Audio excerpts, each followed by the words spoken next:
Welcome to the Deep Dive.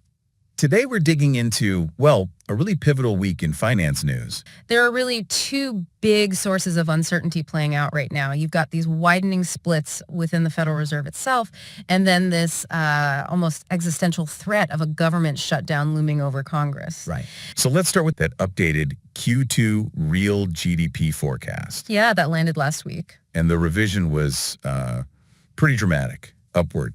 Came in at a really strong plus 3.8%. Yep. Which is a big jump from the, 3.3% they thought before? Yeah, 3.3. So quite a revision. And what's really crucial here, and what the Fed is really zeroing in on, is where that strength came from. Okay, so not just the headline number. Right. It wasn't like inventory changes or a boost in government spending. It came almost entirely from upward tweaks to consumer spending and, importantly, business investment. Okay, so consumer spending and business investment. Yeah. Why are those two things specifically so important for the Fed right now? Well, the source material we looked at suggests the Fed's deliberately focusing on those two domestic factors because of what they're calling noise in the broader GDP calculation. Noise. Yeah, like if you look at the import-export numbers, trade policies, especially tariffs, they cause these big kind of disruptive swings. Oh, okay. Swings that don't necessarily show the real underlying health of the U.S. domestic economy. So the thinking is, by just focusing on consumption and investment, they get a cleaner signal on domestic demand. And we also got the PCE price index data on Friday. That's the Fed's preferred inflation gauge, right? That's the one they watch most closely, yeah. Did that throw any curveballs into the mix?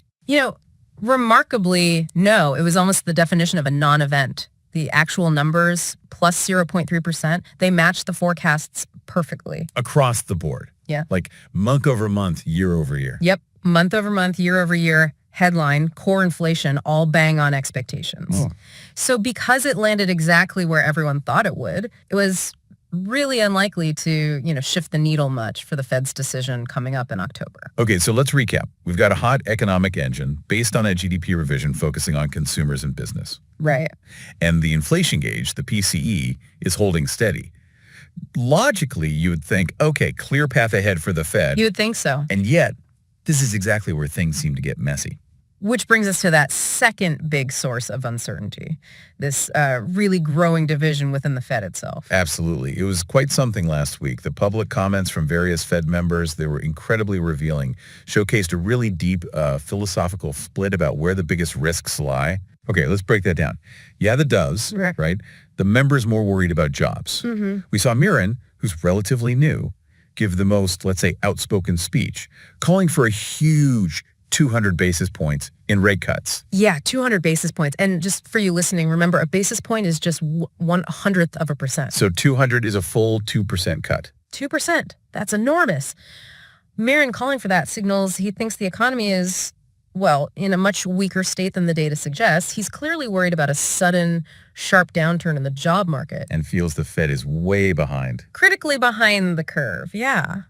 And Bowman wasn't far behind, kind of echoing that dovish sentiment, suggesting the Fed is cutting too little too late to deal with what they see as weakening employment. So they're looking at that strong GDP data and basically saying, that's temporary noise. The real story is the weakening labor market underneath. That seems to be their interpretation, yes. But then you pivot completely to the other side, the hawks. Right, the inflation fighters. And they are terrified that inflation is going to stick around or even reaccelerate. Musalem pushed back really hard, said he saw, and I quote, limited room for further cuts because inflation is still elevated. Wow.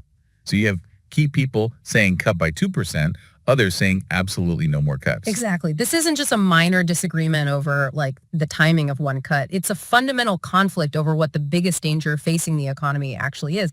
Is it recession or is it inflation? And caught in the middle is Chairman Powell. He's supposed to build consensus. Mm-hmm. How did he try to manage this clear split? Well, Powell tried to hold the center ground. He framed the whole situation as just inherently contradictory and challenging. He had a couple of sound bites that really capture the difficulty. Okay, what were they?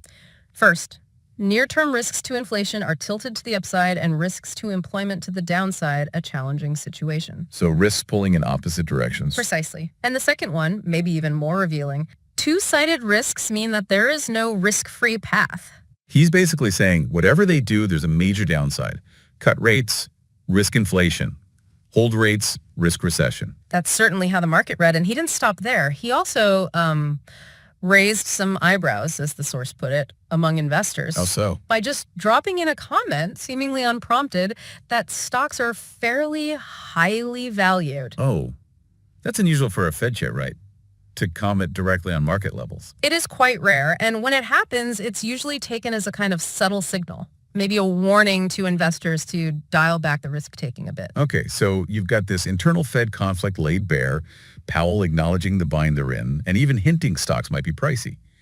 That kind of mixed messaging must have hit investor expectations. What did it do to the odds of rate cuts for the rest of the year? The market quickly started pricing in less aggressive easing. The probability, the implied probability of the Fed cutting by a full 50 basis points by year end, that dropped noticeably. Fell from about 74% down to 68%. Okay, a decent drop. Yeah.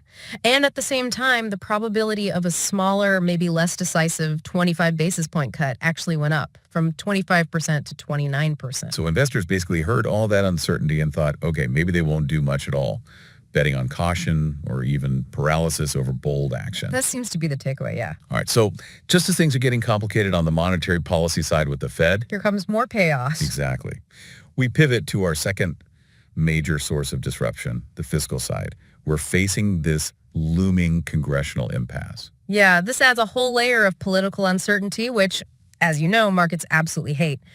We're looking down the barrel of a potential government shutdown scheduled for Wednesday. And the source material we reviewed suggested it's looking pretty likely. It did. It noted that both political sides seem to be, quote, digging in, apparently expecting some kind of political advantage from holding their ground, which, unfortunately increases the odds of a shutdown actually happening. Okay, putting aside the political motivations, what's the most direct kind of practical impact of a shutdown for the market and for the Fed? It really boils down to data risk. The market thrives on predictability, right?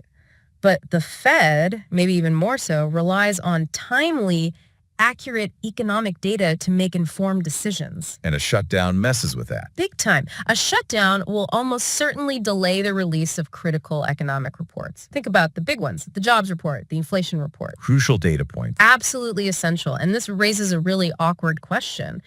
If the Fed is already this divided and uncertain, how can it possibly make its next rate decision confidently if it doesn't have that vital up-to-date information? Yeah, it's like asking them to fly blind. Essentially, yes. It potentially forces major policy decisions into a data vacuum. Which sounds terrible. Yeah. Now, we have seen government shutdowns before. It's not entirely unprecedented.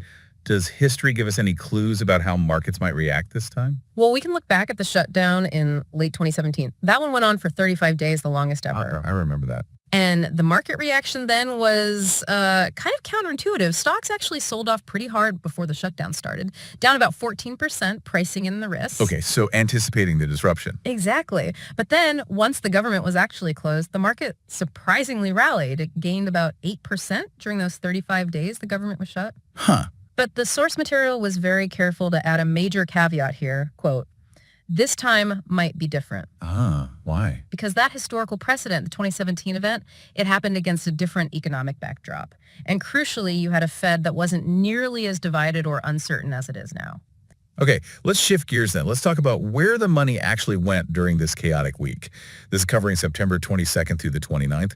You had this massive policy uncertainty clashing head-on with that strong GDP print. And uncertainty definitely won the tug of war last week. We saw a general sell-off across U.S. stocks. Probably a mix of that confusing Fed messaging and maybe some folks just taking profits after the market hit record highs earlier. How did the different segments perform?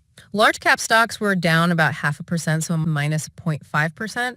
But small cap stocks got hit harder. They lost 1.1%. Okay. Growth stocks took the biggest hit, down 1.4%. How did markets outside the U.S. hold up? Any better? Slightly, yeah. Developed market stocks and emerging market stocks both saw small losses, down 0.3% and 0.2% respectively. So they did marginally outperform the U.S. average. Any standouts globally? Yeah, actually, China had a pretty strong week, relatively speaking. Chinese stocks gained about 2.2%, which was one of the better performances globally. Interesting. But the real headline grabber last week, the place money seemed to flee to, has to be gold, right? Oh, absolutely dramatic. Gold had a spectacular week. Gained 2.2%, same as China stocks actually, but critically, it smashed through to a new record high. passed $3,800 an ounce for the first time ever. Wow. $3,800. And how does that stack up for the year? It's pretty stunning. If you look year to date, gold is up, get this, 45.9%. Oh. Compare that to U.S. stocks, which are up a respectable but much lower 13.3% year to date. That's a massive outperformance for gold. And lastly, what about bonds? Fixed income. Was it equally wild there, given all the anxiety? Surprisingly quiet on the bond front. Bonds were relatively flat for the week. The yield on a 10-year Treasury note, which is that key benchmark for borrowing costs, it barely budged. Fell just zero point 0.2 basis points. Tiny move. Closed the week at 4.14%. So while stocks and gold were reacting pretty strongly to the policy chaos, the core bond market seemed pretty steady. Okay, so let's try and pull this all together for you, the listener. The key dynamic we saw last week seems to be this. The actual economic reality, strong GDP growth that's being completely drowned out by instability created by the people steering the ship. Precisely. It's that strong GDP data point. It's just being overwhelmed by all this policy uncertainty swirling around both the Fed and Congress. And as a result, you see investors forced to lean into defensive assets, things that neutralize that policy risk, like gold. That sums it up perfectly. Thank you for joining us for the deep dive. We'll catch you next time.